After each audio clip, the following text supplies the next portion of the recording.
my name is Jenny Golden, and I'm a collection development partner here at Junior Library Guild. That means that I connect librarians with the materials they need for their libraries. But before that, I spent about 18 years connecting readers with books as a public librarian, a youth services librarian. I worked in rural, urban, and suburban libraries, and I know that working at a library is the most rewarding and busiest job out there.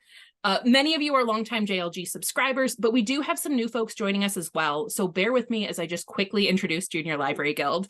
JLG is a part of the MSI family. And if that sounds familiar, it's because the MSI family also includes Library Journal, School Library Journal, and Hornbook. We are a collection development service that focuses on new release titles. We help make sure that no matter how busy your days are, your library is still receiving the best new titles every month. And at the heart of what we do is the editorial team. They are our not so secret ingredient for excellence, and they are amazing at what they do. Each year, they read through over 5,000 titles from across 100 different publishers, looking for the best of the best, the JLG gold standard. They narrow the field down from those 5,000 to about 800 of the best titles of the year. And then they break their selections down into categories based on things like reading level, genre, and interest. We have over 40 categories targeted at the elementary school ages. And today we're going to give you a sneak peek into some of the reads that we are excited about. Each of our presenters is going to share a title from our June selections, which are going out this month, and then we'll give you a sneak peek at something coming a little bit later this year as well. So as we're getting started, I'd like to turn it over to Susan Marston to introduce some of the outstanding members of her team, and then to share some of her favorite reads. Hi, everyone. It's so nice to be with you today. Thanks for joining us. I'm Susan Marston, JLG's editorial director. I'm a former teacher from Pennsylvania. I live in Brooklyn, and I've been with JLG for 33 years. Our selection process begins with hiring talented staff, and I'd like to introduce you to some of them now in the order of our presentation. Esther Kim, I don't know if you could wave, Esther, holds an EDM in special education and worked as a special education teacher for 5 years before joining JLG as an editorial assistant. She is on our picture book team and reads all 4 of our graphic novel categories, as well as elementary and middle grade fantasy and sci-fi, and high-low categories. Esther lives in Houston, Texas. Liz Gavril, hi Liz, is the executive editor of the elementary division. She has worked as an editor in trade and educational publishing, has managed a children's bookstore, and for 16 years has worked at JLG, handling the elementary categories from pre-K to upper elementary, which blends into the middle school categories. Liz lives in Brooklyn, New York. Deverly Perez, hi Deverly, a former teacher, is an editorial assistant and reads for numerous elementary categories, including a range of picture book categories and nonfiction, as well as early readers and chapter books. She reads for all 3 Spanish categories and lives in Houston. Marian Hernandez, who previously worked as an editor at a Florida nonfiction publisher, is an editorial assistant and reads for a wide range of categories, including nonfiction for high school, young adult novels, and sports, sports for elementary through high school. She and Deverly share the process of selecting our 3 Spanish categories. She lives in Cleveland.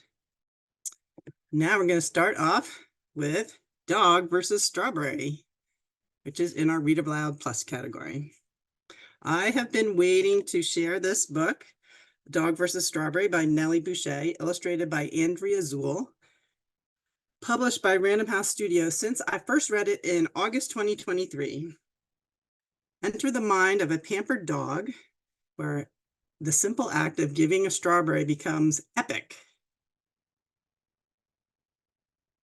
Welcome to the greatest race of all time. It's Dog versus Strawberry. Oh, no surprise to see such a big turnout today. Listen to that crowd. Can I get a D, an O, a G? Give it up for our reigning champion, the one and only Dog. Now put your hands together or her ferocious opponent, the legend. Joining us from the fruit bowl, it's Strawberry. Are you ready? Set, go! And they're off. A strong start for Dog, leaning left while Strawberry, impassive, doesn't take the bait. Rounding the lamp, it's Dog, spinning out of the turn, spinning still, and yes, chasing her own tail. Just stunning. Who's the best girl in the world? Gorgeous focus from Strawberry, as always.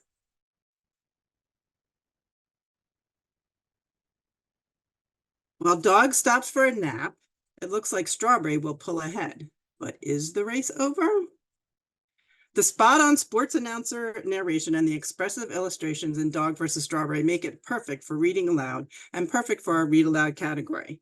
Kids most likely will not be channeling old-timers like Howard Cosell in their heads, but I can see them memorizing the text and giving their own performances.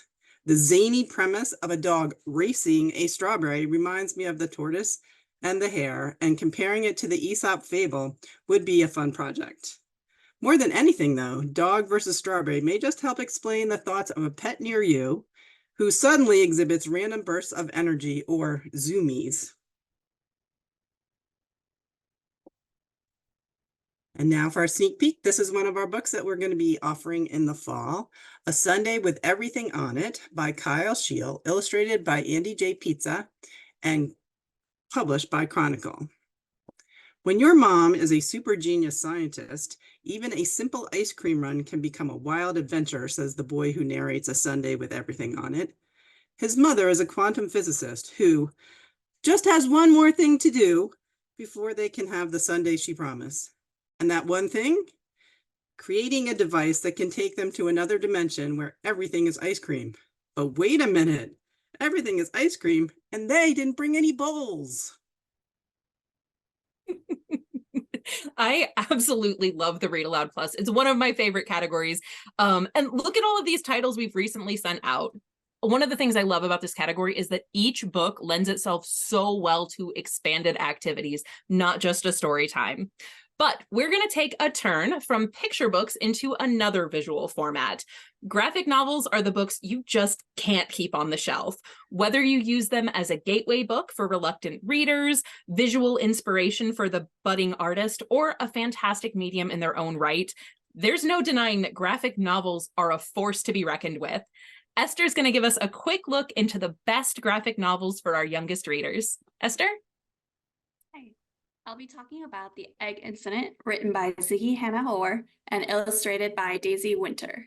Cicada Books is a small, independent UK-based publisher, and we're so excited to offer this new book. This graphic novel is inspired by Humpty Dumpty. Our main character is a young egg named Humphrey. His parents treat Humphrey as if he might crack at any moment. They frequently use Humphrey's uncle, Humpty, as a cautionary tale, and Humphrey takes this to heart. Some of his parents' rules include no running, no jumping, no climbing trees, and most important of all, Humphrey must never, ever sit on a wall. When Humphrey steps out of the house, I love how the illustrator portrays his journey. Humphrey's anxiety is so obvious through his facial expressions as he makes his way down the front steps. As he crosses the crosswalk at a snail's pace, the reader can see how much energy this takes him. However, this all changes when Humphrey meets PJ at the park. PJ is adventurous and takes risks such as climbing trees, running, and playing catch with the great big ball. They become friends, and PJ encourages Humphrey to take more risks and not miss out on the fun. Caught up in their play, they don't realize that the park is closing. When they get to the exit, the gate is locked, and there's only one way out. They will have to climb the wall. Humphrey bravely makes his way up. Unfortunately, he falls, but to his great surprise, he survives. He's alive and well, and he can't wait to tell his parents all about it. Much of the humor in the egg incident comes from Humphrey and his parents learning to step out of their comfort zone. And young kids will enjoy watching a family of eggs, realizing they're not as fragile as they once thought. Many kids have experienced the thrill and tension of doing something that feels scary, and I think this charming story encapsulates those emotions well. There's been great buzz around the egg incident, and a starred review from School Library Journal praises it as the best of what graphic novels have to offer. The zany humor and the callbacks to the original nursery rhyme make this a great story for early elementary students. And for our sneak peek, this is one of our fall books for the same category. Monty and Leo, a newcomer in Pocketville, is from Candlewick and is written and illustrated by Sylvie Kantorowicz. Leo the Lizard is a newcomer to Pocketville, a small town that's set in its ways. He strikes up a friendship with longtime resident Monty the Mole, and together they show the town that it's okay to be different. We're excited to offer this gentle story about friendship and acceptance. Those illustrations are gorgeous. And thank you so much, Esther.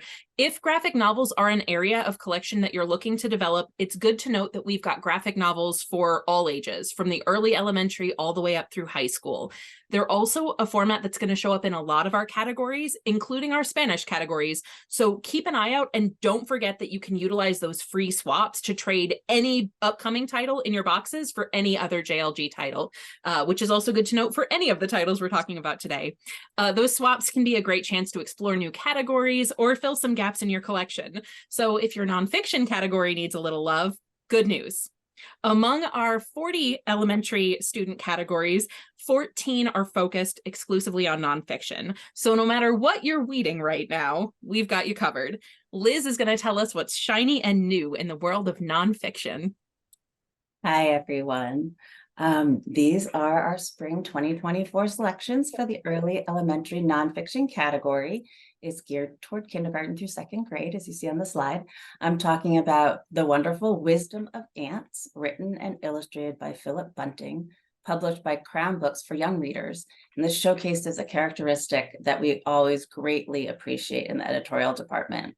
It's a common refrain around here that we are always looking for fun, engaging books that kids will want to pick up and read over and over again. It's not as easy to find these fun books as one might expect. So we're all the more excited when we do find them. And this is a nonfiction book that informs while it entertains. In this case, it also comes with some pretty cute insects, I have to admit. This is an ant. Hey. And this is an ant, and this is an ant, and this is an ant, and this is an ant, and this is an ant, and this is an ant, and this is an ant. You get the idea. That's a lot of ants. In fact, there are 10 quadrillion of these little girls and guys on your planet, roughly. If you weighed all those ants, they would weigh the same as all the humans in the world, roughly. So immediately you can see and hear that this book, which was originally published in Australia in 2020, contains a number of engaging details. There's this conversational tone and some wordplay, speech bubbles and dialogue, expressive characters, and along with it comes this healthy dose of introductory and interesting information about the topic. Ants love family, micronaps, recycling, helping others, being caught on camera carrying stuff way bigger than they are. Ants do not love kettles, boots, anteaters, obviously, magnifying glasses, the cold. And readers go on to learn about different jobs and roles ants have within this colony. Here's the queen looking all regal. Here's how she's described. Female. Founds the colony, lays eggs, lays eggs, lays eggs. Worker, down the bottom left. Well, my left, I don't know. Hopefully it's everyone's left. Female, finds food, maintains nest, cares for baby ants, lays no eggs. And the drone in the middle on the other side of the page, male, does no housework, takes to the sky, reproduces, drops dead. Author-illustrator Bunting uses an appealing and effective color palette and page design. Here, weaver ants are shown hanging on to one another to build living bridges, which I always find amazing. Here is a visual representation of what their pheromones, here it is, might be communicating. Scatter, here comes the anteater. There you see the anteater tongue, eager up in the top corner. And quick, I found a patch of sprinkles. On the next spread, Bunting provides a closer look at pheromones, showing the 5 stages that illustrate how ants make the most of that patch of sprinkles. Bunting closes the book by highlighting some life lessons that children and everyone really can identify with and take to heart. Love your family. I larva you. There you see the adorable larva, which I never thought I'd say in my life. Reuse or recycle everything. Power nap whenever possible. Always do your best for those around you. And that's some very excellent advice from ants. The sneak peek for next season for fall 2024 in this category is When Beavers Flew, an incredible true story of rescue and relocation. It's by Kristen Tracy. It's illustrated by Louise Uribe, published by Random House Studio. The attention-grabbing title immediately grabbed our attention and piqued our interest. The wild story takes readers to McCall, Idaho. In 1948, the mountain town was growing rapidly and people found beavers, well, they found them everywhere. And it didn't take long to realize that humans and beavers were not great cohabitators. A resourceful fish and game warden ended up eventually parachuting 76 of McCall's most troublesome beavers, I don't know how they figured that out, into remote Idaho backcountry, relocating the mammals to an area they hadn't inhabited in decades because they had been hunted to near extinction in the 1800s. Today, this area is part of the largest protected roadless forest in the continental US. So ants and beavers, everyone. Wow. Thank you, Liz. I will never get over like how many stories I didn't know that we could learn through books. Again, preaching to the librarian choir. Now, if you are dealing with pandemic learning loss, we've got some categories that can help stair-step your readers to where they need to be, from the youngest readers all the way up through middle school. You can start with emergent readers for the K-1. You can move into easy reading for 1st through 3rd graders and help them grow into the independent readers that they need to be. If 3rd grade reading skills are part of the strategic plan, Junior Library Guild can help with books that are not just at the right level, but that are engaging and bound to fly off the shelves. And Deverly has a sneak peek at a few of these titles. Hello, everyone. Today I'm going to be talking to you about Magnolia Wu, which is our selection for June 2024. And it was written and illustrated by Chanel Miller. And it is a book from Philoma Books. So I'm going to start by reading the opening pages here. It reads, Magnolia Wu was almost 10. She was eager to turn 10 because the number 9 looked like a sprout coming out of the ground, small and easily stalked. 10 was a strong 2-digit number that looked like a sword and a shield that belonged to someone who was about to conquer the world. But Magnolia Wu was not about to conquer the world because all summer she'd been stuck inside Binky Ling Bubble's laundromat where her parents had worked since she was born, and there would be no birthday party. Magnolia did not have a single friend in New York City. This was not an observation to be mean. If anybody asked her, she would have said the same thing. She used to have one friend, but that friend moved away to the suburbs because of grass. Many families moved out of the city to be closer to grass. Magnolia crashed on the floor of the laundromat, stretching her arm beneath the washing machine until she found what she was looking for, a single sock. She pulled out the dusty sock, took a thumbtack from the wooden box, and pinned the sock onto the bulletin board. The board was full of lost socks, solo and abandoned, separated from their pairs. These opening pages set the mood for this funny and moving story about friendship and community, as it introduces our main character, Magnolia Wu, a 10-year-old sock detective bent on returning all the lonely socks left behind in her parents' laundromat to the rightful owners. The narrator's playful tone and clever, almost sly jokes help carry this along as Magnolia and her new friend Iris navigate unusual situations, problem solve, and think outside the box to find each sock's respective owner. The story focuses on the girls' blooming friendship throughout the summer as each sock takes them on a journey. At the same time, while talking to different people in the neighborhood, Magnolia learns a lot about those around her, especially her parents. The two friends are thoughtful, creative, and compassionate, and the story captures Magnolia's young energy and the swirl of emotions as she balances being a good detective, friend, and daughter. Both girls struggle when they and their immigrant families encounter racism, and later in the book, Iris's mom's gym is vandalized and tagged with graffiti reading, "Go home." Magnolia and Iris both experience and witness racism simply because they're Asian. However, their parents seem almost unbothered by these events and put up with these unjust situations because they've grown so used to them. "Magnolia, what's going on?" said Mrs. Wu. "It's too hot," yelled Magnolia, "and my layer of sand is too thin, and Iris is mad, actually sad. I've never fought with a friend, and I've never built a beach, and you and Dad, you're just running around, and it's endless. You never have any idea what I'm feeling. You know, somebody told Iris and her mom to go home, and now Iris feels lost, and I feel like there are people who don't want us here, who treat us like nothing. Don't you ever get mad? Don't you ever want to yell back? It's too much. We shouldn't have to take it, and Miss Lamb shouldn't have to clean her window. And now I need to recreate California, so please just let me do that." Magnolia heard the bell tingle as a customer entered. "Anyway, it doesn't matter. Somebody's here. You can go help them," said Magnolia. Mrs. Wu looked at Magnolia, and her mouth expanded into a large circle as she yelled, "Closed!"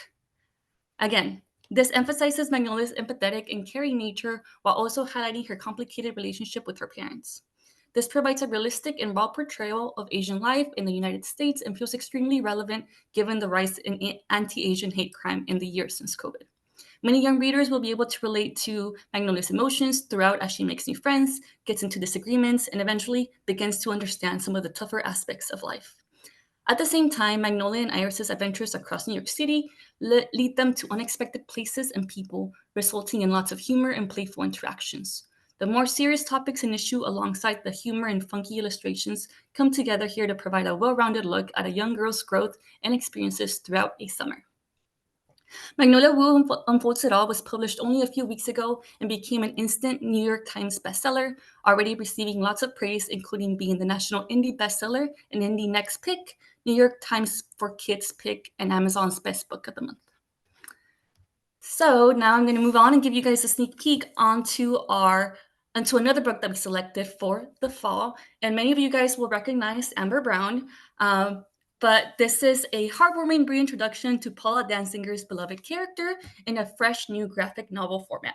This is a book from Putnam, and it is the first book from the original chapter series, which was originally published in 1993. And this presents the same story alongside vibrant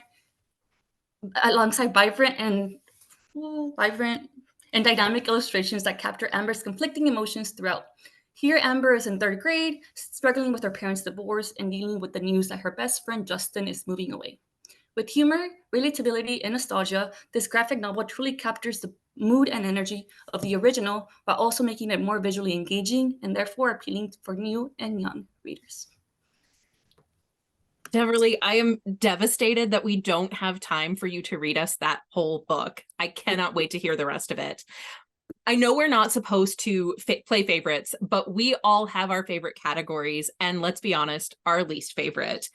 I will tell the truth. I used to really struggle with sports books. My readers devoured them, but I could only take so much of Tim Green and Mike Lupica and Jake Maddox, no matter how wonderful they are. So the next category is actually one that's perfect for a librarian like me, both because I didn't have to pick the books by hand, but also because it helped me expand my understanding of and appreciation for the genre. Marian, what do you have for us? I'm going to be talking about Glenn Burke Game Changer by Phil Bildner, illustrated by Daniel J. O'Brien, and published by Farrar, Straus and Jerome. This is a picture book biography about Glenn Burke, who is credited with being the inventor of the high five.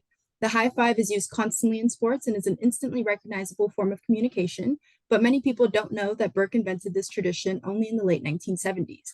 Bildner appropriately calls Burke a five-tool talent.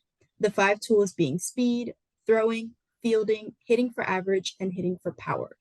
Burke's ability to catch, hit, and score landed him a position on the Los Angeles Dodgers.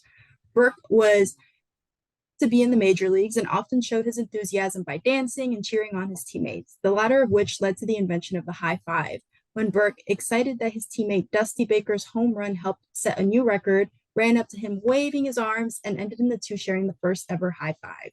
However, Burke faced a lot of adversity as the first and only openly gay Major League Baseball player. Despite his talents on the diamond and his endless support for his teammates, Burke was traded to the Oakland Athletics due to homophobia, where he was harassed by teammates and coaches and ultimately decided to step away from Major League Baseball. His name would be forgotten until 40 years later when the MLB finally recognized Burke with a Pride Night of his own. This title stood out to me not only because the author does an excellent job of tackling a difficult topic like homophobia in sports, but also because of its emphasis on Burke's sportsmanship. It's important to have titles like this one, which highlight often overlooked athletes, but Burke maintained his composure and sportsmanship for the game and his teammates despite not receiving the same respect. Now, high fives are an integral part of team building and sportsmanship. And then next we have our sneak peek for the sports elementary category, also for the fall of 2024. This book is called Let's Go, written and illustrated by Julie Flett. Julie Flett is a Cree Métis author, and she incorporates the Cree idiom how egwa, meaning okay and or let's go. Flett uses this Cree idiom to encapsulate the creative urgency and beautiful need the narrator has to try skateboarding. Flett's lush and stark illustrations capture the narrator's hesitant but willing steps as they learn to skateboard and ultimately find themselves becoming part of the flow. We're excited to offer this title, published by Greystone Books, an independent publisher with a commitment to environmental stewardship. Wonderful. Thank you so much, Marian. And again, the things you never knew, you never knew. I've given roughly, 10,000 high fives in my life. And it never occurred to me to think about who the first high fiver must have been, let alone that they had such an incredible story. And all because of a category that I would have thought at first glance is not my jam. I know I'm preaching to the choir, but sometimes all it takes is the right book, right? So thank you so much to everybody who stuck around. I know we ran a little long today, so thank you for sticking with us to the end. I am about to launch a poll just asking if you would like to get that the continuing education certificate. Sorry about that. The certificate of completion. So go ahead and fill that out. And again, right here, we're looking at a list of all of the categories that we offer for just elementary students. The 5 that we talked about today were Read Aloud Plus, graphic novels, early elementary, nonfiction, early elementary, independent readers, and sports elementary plus. If any of these are interesting to you, feel free to talk to your Junior Library Guild collection development partner. And of course, keep an eye on them for those free swaps as well. If anyone has any questions, I'll be sticking around for a little while. You are welcome to drop questions in the chat. And if we can't get to everything today, we can certainly reach out to you after the fact as well. Up here, you're going to see our middle school categories and our high school categories, because again, we have categories for all school age children and young adults, many in the same. We've got sports elementary plus, we've got sports middle plus, we've got sports high plus. So we have you covered for sports. Thank you so much to our editorial team for all of the hard work that they put into both selecting these titles months and months and months ago and getting ready to present them and share them with us. So thank you again, everyone. And if you need anything, you know where to find us. Thanks, everyone. Thanks, Jenny. Thank you so much, guys.